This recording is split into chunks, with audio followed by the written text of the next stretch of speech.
For this motherboard, it's mainly used to encrypt disk access. So it's kind of interesting to see it on this. And you have seen TPM chips in laptops and certain server boards for the last couple of years, but this is really the first time I've seen them on a desktop board. So, and certainly the first time I've seen it on an enthusiast class board. It's kind of nifty. We'll take a look at something else here too, since we're right next to them. You can see our two BIOS chips. Those two little chips, each one of those chips contains, or should contain, a copy of the BIOS for this board. Now, why two chips? Well, if you're an enthusiast, kind of like I am, and you've ever flashed the wrong BIOS to your board and rendered it dead, or you've had a power failure or some other kind of incident in the middle of flashing your BIOS and rendered your board dead, well, you can kind of identify here what this dual BIOS, two chips, allows you to do is essentially have two copies of the BIOS on board, and you could swap between the two of them. I believe it's with a jumper change on this board, but I'm not positive about that. There might be a switch or something, but this allows you any number of possibilities. You can keep your main BIOS on this chip, the newest one, and you could put an older version of the BIOS on the other chip, or you could put a newer beta version of the BIOS and basically have two different copies of the BIOS to choose from. It's definitely very nifty, and definitely something that's pretty impressive for a board that costs $110 after rebate. So I'm pretty stoked about that. So now that that's been said, let's get this thing in the machine. So here's the patient, the trusty, rusty, dusty Knox box. You can see my reflection in it.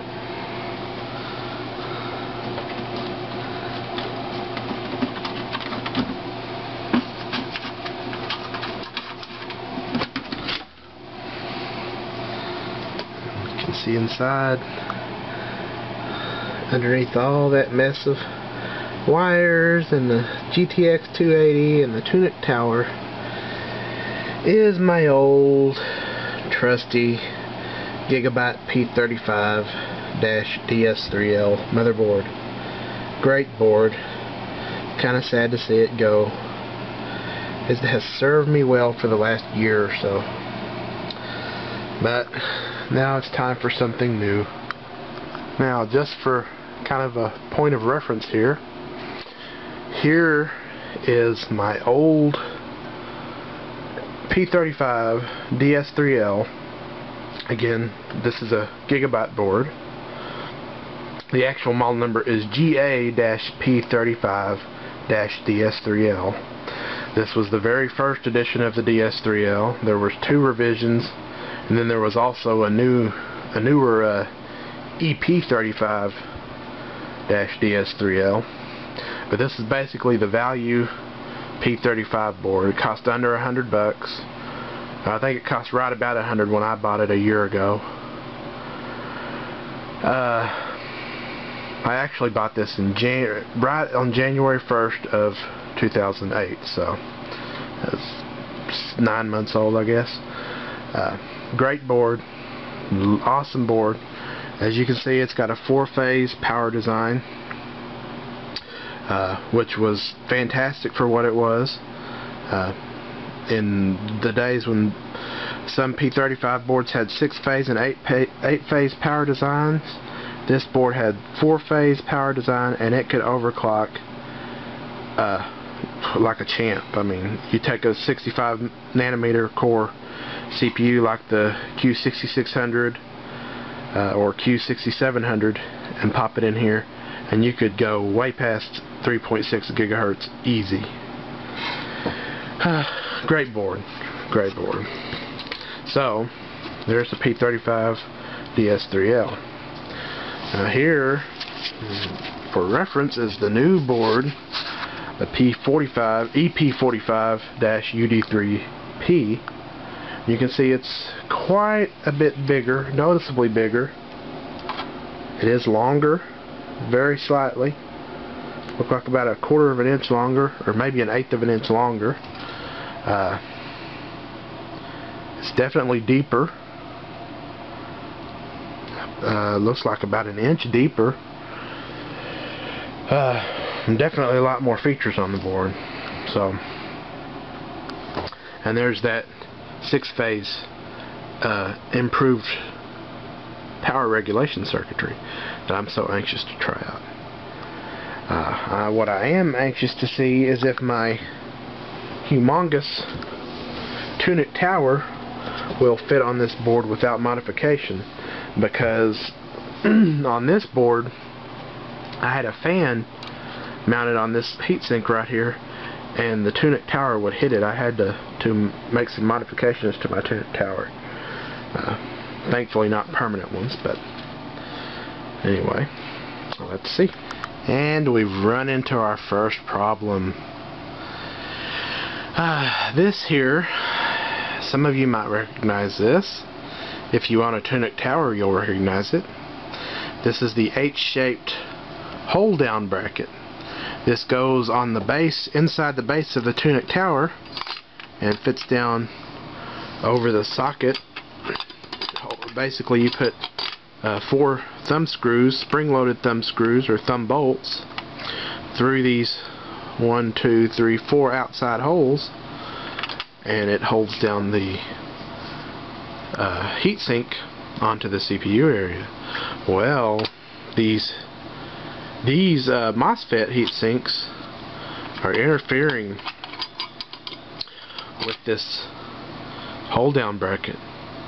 I have no idea what I'm going to do.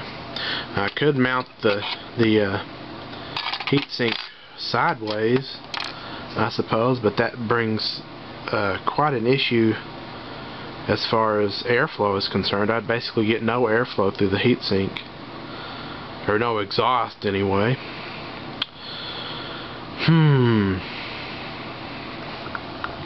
Now, it looks like what's interfering here are these little nubs on each side of the heatsink, or the hold down bracket, just a little nub. And these actually say, these little nubs here say K8, so what this is for is, what these 2 holes are for are AMD sockets.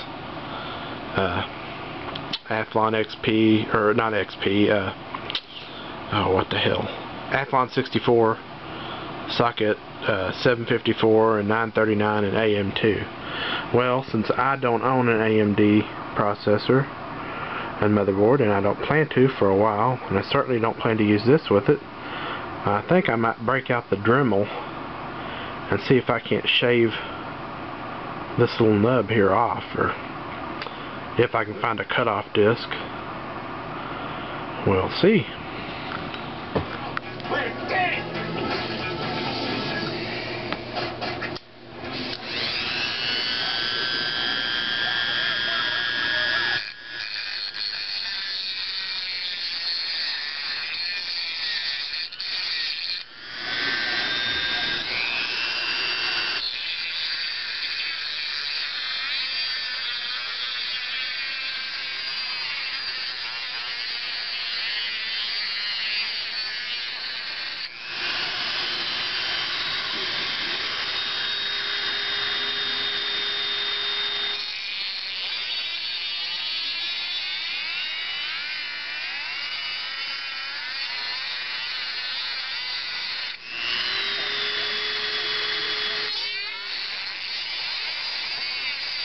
So now let's see, now that we have our hold down bracket modified, see if it fits. And